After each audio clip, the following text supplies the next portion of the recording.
Osoro.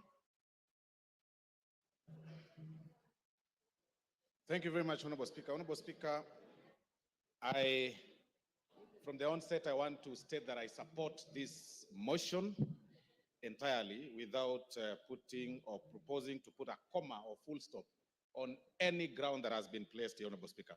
Honorable Speaker, I want to remind the honorable members that Clinton was almost impeached, or the impeachment attempt against Clinton in 1998 was out of the Monica Lewinsky.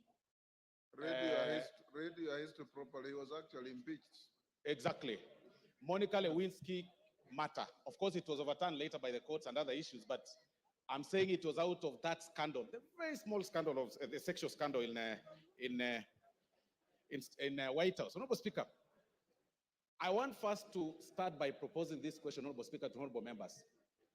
How would you feel that when you eventually transit to the next world, you are dead, that your brother or the person that you choose to entrust to take care of your wife and your children's property decides to start using those property for his own personal use? As members, how would you feel that? That is the question that honorable members should be making, should be answering themselves before they vote today, later today, Honorable Speaker. Honorable Speaker, the late Governor Nderitu Gachagua passed on 24th of February 2017.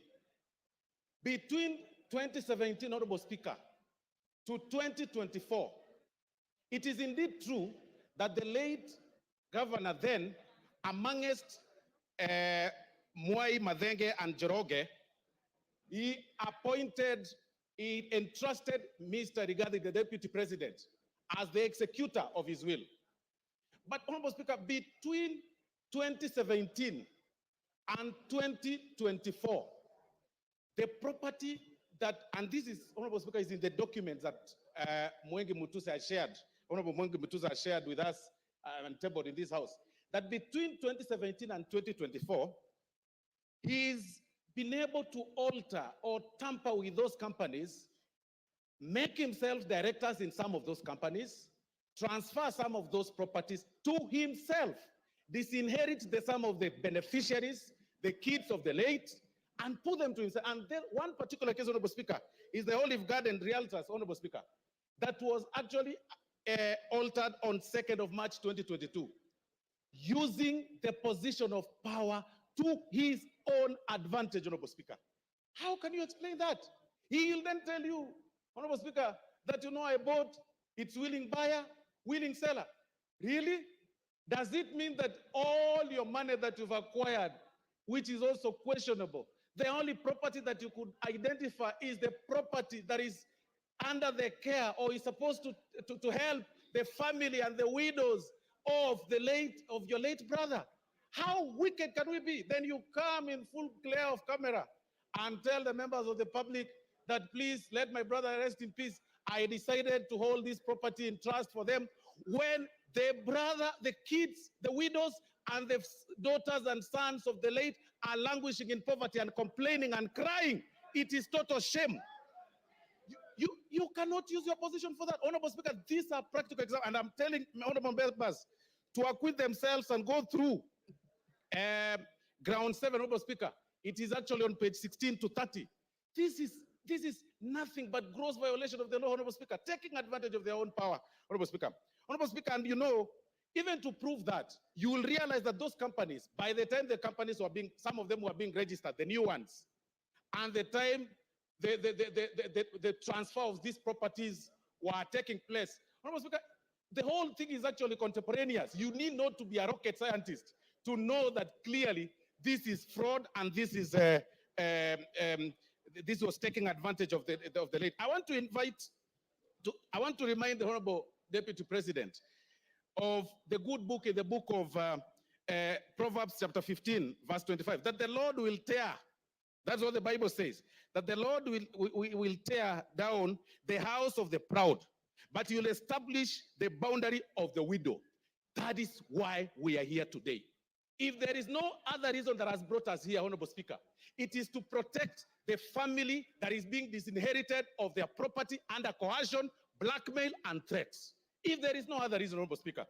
And that is why, Honorable Speaker, even it's actually biblical again, in the good book, Honorable Speaker, of the book of Exodus 22:22, that do not take advantage of the widow, do not take advantage of the fatherless. If you do, and they cry to me, I will certainly hear their cry, and my anger will be aroused, and I will kill you with the sword. Today, we are using the sword today here to protect, and it is biblical, it is religious.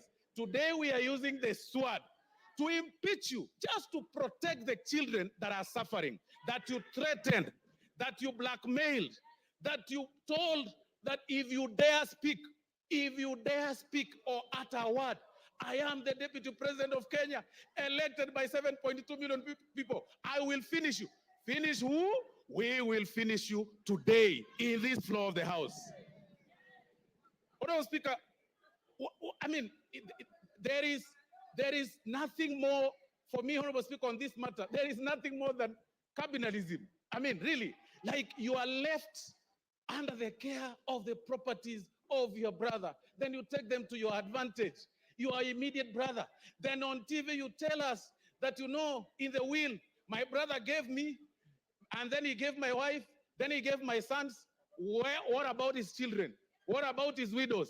What about his sons? What about, how proudly can you say that you are only enjoying the property of your brother? For that reason alone, Honorable Speaker, we say Gachagua must go. If there is no other reason, today, Gachagua must go. Honorable Speaker, I relate this case with the case of, I relate this matter, Honorable Speaker, with the Spelunchian explorers case, Honorable Speaker, where the members... Yes, Kipchumba. Timothy Kipchumba.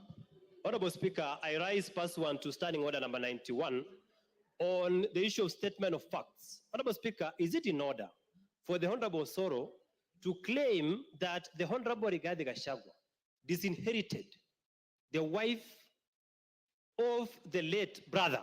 Honorable Speaker, can he table the facts before this House that he disinherited? Honorable Kipchumba, order Osoro. Honorable Kipchumba, those are the facts that the move of the motion placed on the table. It appears you probably were not in the House then.